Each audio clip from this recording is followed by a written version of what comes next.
Malamok talaga. Malamok. Kahit yan lang naman sa binti. Ha? Yan lang sa binti. Off ba yan? Off? Okay. Wala naman ano to. Sa labas naman. Kahit matagal na.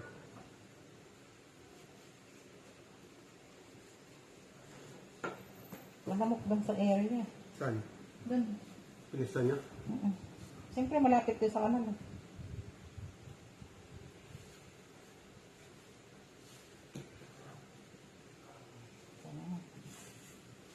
Very big. Kasi may plastic ako nga nagtitinda kasi ng kakanin kaya hindi pwede ako maglagay ng off. Ay malamok dun sa aming area. Meaning is baka tayo ay magkaroon ng alam nyo na yung anong yan oso ngayon. Mahirap madinggi.